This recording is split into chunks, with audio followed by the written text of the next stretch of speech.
ایک خوبصورت سا گاؤں تھا جہاں ایک شاندار محل نما گھر کھڑا تھا۔ اس گھر میں ایک دولت مند سوداگر رہتا تھا۔ اس کے پاس مال و دولت، نام و شہرت سب کچھ تھا۔ وہ نہ صرف اپنے مال میں وسیع تھا بلکہ اخلاق میں بھی بڑا تھا۔ کچھ عرصہ پہلے اس کی بیوی کا انتقال ہو گیا تھا۔ اس کی 2 بیٹیاں تھیں، ریحانہ اور فاطمہ، اور اب وہ اپنی 2 بیٹیوں کے ساتھ خوش رہتا تھا۔ ریحانہ بڑی تھی، خوبصورت بھی تھی، مگر اس میں ایک کمزوری تھی۔ وہ غرور اور تکبر سے بھری ہوئی تھی۔ وہ اپنے حسن، دولت اور بڑے گھر کی وجہ سے اکثر لوگوں کو کم تر سمجھتی تھی، جبکہ فاطمہ چھوٹی بیٹی ہونے کے باوجود نہایت نرم دل، اللہ والی اور عاجز تھی۔ وہ لوگوں کی مدد کرتی، بڑوں کی عزت کرتی اور ہر وقت قرآن پاک کی تلاوت کرتی رہتی۔ گھر میں دونوں بہنوں کی طبیعتیں مختلف تھیں، مگر سوداگر ہمیشہ دعا کرتا، یا اللہ میرے گھر میں محبت رکھنا۔ مگر قسمت کو کچھ اور ہی منظور تھا۔ اسی گاؤں میں ایک پرانا کنواں تھا جہاں گاؤں کی تمام عورتیں پانی بھرنے آتی تھیں۔ ایک عورت وہاں روزانہ آتی تھی، اس کا نام زلیخا تھا۔ زلیخا کی شہرت بہت عجیب تھی۔ وہ خود ایک طرف تنہا بیٹھ جاتی اور دوسری عورتوں کو جھڑک کر کہتی، دور رہو، میں پہلے پانی بھروں گی۔ اگر کوئی عورت بولتی تو وہ اسے ڈانٹ دیتی، میں اس کنویں کی نگہبان ہوں، میرے بغیر کوئی پانی نہیں بھر سکتا۔ حالانکہ حقیقت یہ تھی کہ نہ تو وہ نگہبان تھی، نہ کنواں اس کا تھا، بس وہ کمزور عورتوں کو ڈرا کر ان سے اپنے پانی کے برتن بھروانے لگ گئی تھی۔ عورتیں اس کی چالاکی کو جانتی تھیں مگر جھگڑا کرنے سے ڈرتی تھیں۔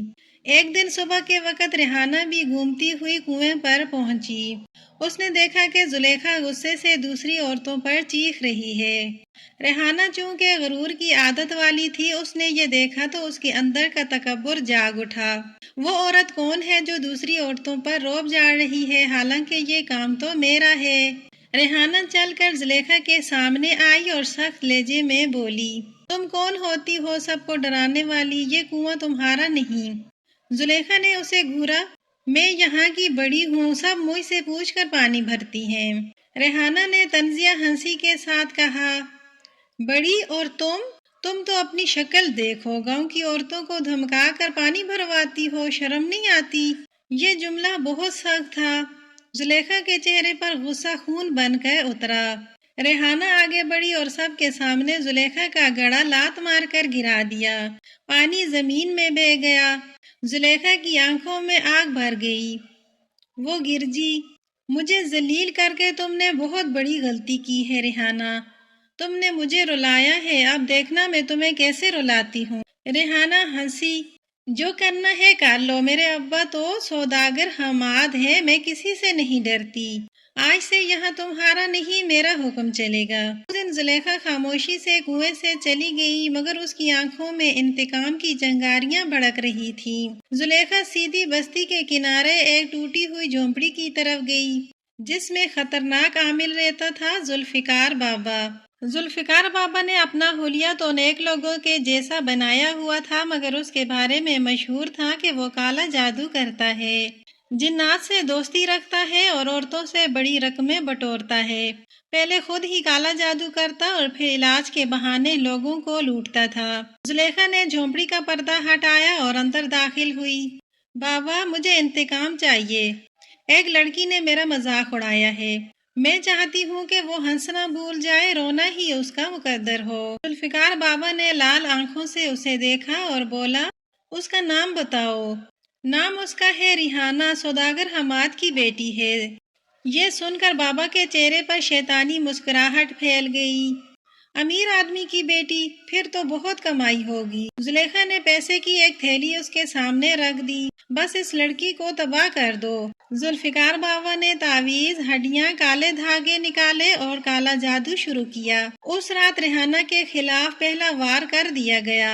اگلی صبح گھر والوں نے دیکھا کہ ریحانہ کی حالت عجیب ہے، کبھی زور زور سے ہنستی ہے، کبھی اچانک رونے لگ جاتی ہے، کبھی دیواروں کو گھورتی رہتی ہے، کبھی اس کے اوپر کپ کپی طاری ہو جاتی ہے، رات کو ڈر کر جاگتی، اندھیرے میں سایہ دیکھ کر چیختی۔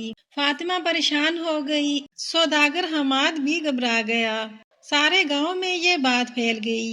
گاؤں کی عورتیں کہنے لگیں، شاید اس پر کالا جادو ہو گیا ہے۔ ریحانہ کے منہ سے عجیب باتیں نکلتی تھیں۔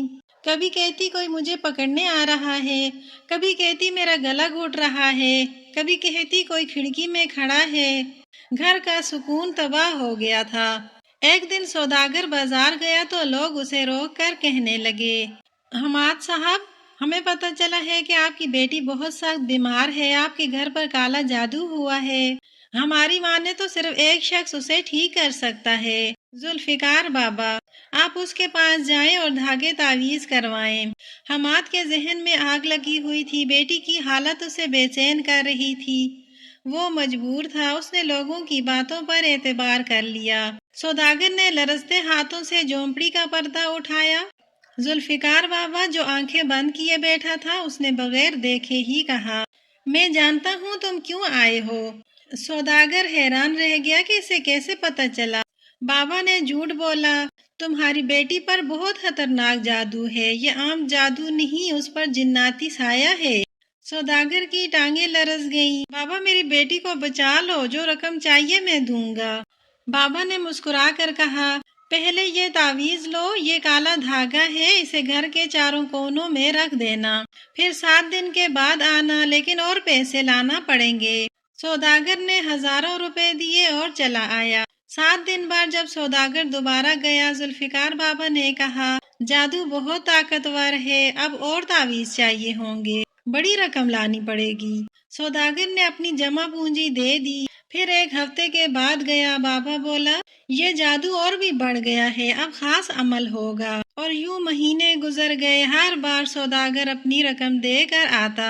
بابا نئے تعویذ دیتا اور کہتا، بس تھوڑا سا جادو باقی ہے، اب تمہاری بیٹی ٹھیک ہو جائے گی۔ مگر ریحانہ کی حالت مزید خراب ہو رہی تھی۔ فاطمہ یہ سب دیکھ رہی تھی۔ وہ ہر رات اللہ سے دعا کرتی، یا اللہ میری بہن کو شفا دے اور میرے گھر والوں کو دھوکے سے بچا۔ ایک رات فاطمہ کے دل میں ایک بات آئی، جب اللہ ہے، قرآن ہے، تو یہ کالا جادو آخر کیسے طاقتور ہو سکتا ہے؟ کیا ہم کسی انسان کے آگے جھک کر اللہ کی قدرت کو بھول جائیں؟ وہ صبح اٹھ کر باپ سے کہنے لگی، ابا جان، ہم غلط راستے پر جا رہے ہیں، یہ سب جھوٹ ہے، دھوکہ ہے، قرآن پاک شفا ہے، کالا جادو نہیں۔ سوداگر نے تھکے ہوئے لہجے میں کہا، بیٹی میں کیا کروں، میں مجبور ہوں۔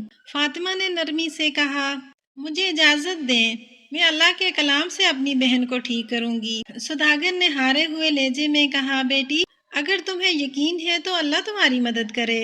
فاطمہ نے گھر میں جگہ صاف کی، کسی عامل کے کہنے کا عمل نہیں کیا، بلکہ صرف قرآن پاک کھولا اور سورۃ البقرہ کی تلاوت شروع کی۔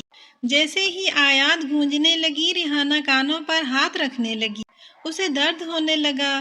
فاطمہ نے بہن کا ہاتھ پکڑ کر کہا، یہ درد کالا جادو نہیں ہے، بلکہ اللہ کے نور سے برائی کا جلنا ہے۔ اچانک کمرے میں رکھا ایک ڈبہ ہلنے لگا۔ فاطمہ نے اسے اٹھایا، کھولا تو اس میں ہڈیاں، کالے دھاگے، خون کے دھبے، شیطانی لکیریں تھیں۔ فاطمہ بولی، یہ کالا جادو کسی نے ہمارے گھر رکھوایا ہے اور ذوالفقار بابا سراسر دھوکے باز ہے۔ فاطمہ وہ ڈبہ اور قرآن پاک لے کر سیدھی ذوالفقار بابا کی جھونپڑی گئی۔ وہ تیز لہجے میں بولی، یہ سب کیا ہے؟ تم نے میری بہن کو صحت مند نہیں کیا بلکہ بیمار کیا ہے۔ بابا نے دیکھا کہ ڈبہ اس کے سامنے ہے۔ وہ چونک گیا مگر سنبھل کر بولا، یہ جادو بہت طاقتور ہے، میں ہی اسے ختم کر سکتا ہوں، بس تم صرف مزید پیسے لے کر آؤ۔ فاطمہ نے قرآن پاک ہاتھ میں اٹھایا، پیسہ نہیں لاؤں گی، آج سچ سامنے آئے گا۔ بابا غصے میں دھاڑا، لڑکی تمہیں نہیں پتا میں کون ہوں، میرے جنات تمہیں ابھی۔ پھر فاطمہ نے بلند آواز میں سورۃ الفلق شروع کر دی۔ بابا کی آواز لرز گئی، وہ پیچھے ہٹنے لگا، اس کے ہاتھ کپ کپانے لگے۔ فاطمہ اور اونچی پڑنے لگی۔ بابا چیخنے لگا، بس کرو، بس کرو۔ فاطمہ نے سورۃ الناس پڑھنی شروع کی۔ بابا زمین پر گر پڑا، اس کی جھونپڑی ہلنے لگی، تعویذ دیوار سے گرنے لگے۔ سچ کھل گیا، ذوالفقار بابا نہ کوئی عامل تھا نہ کوئی جادوگر، وہ لوگوں کو ڈرا کر پیسے لوٹتا تھا، خود ہی جادو کرتا اور خود ہی توڑ بھی کرتا تھا۔ فاطمہ نے گھر آ کر ڈبے کی ساری چیزوں کو جلا ڈالا اور قرآن پاک کی آیات پڑھتی رہی۔ جیسے ہی تعویذ جلے ریحانہ کی حالت بدلنے لگی، اس نے آنکھیں کھولی، سانس بحال ہوا، چہرے پر نور آ گیا۔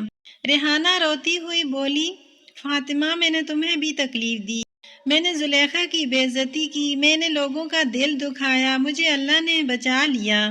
فاطمہ نے بہن کو گلے لگایا اور کہا، ہم سب غلطیاں کرتے ہیں، اصل بات یہ ہے کہ ہم معافی مانگیں اور اللہ پر بھروسہ کریں۔ جب زلیخا کو پتہ چلا کہ ریحانہ قرآن پاک سے ٹھیک ہو گئی ہے اور ذوالفقار بابا پکڑا گیا ہے تو اس پر خوف طاری ہو گیا۔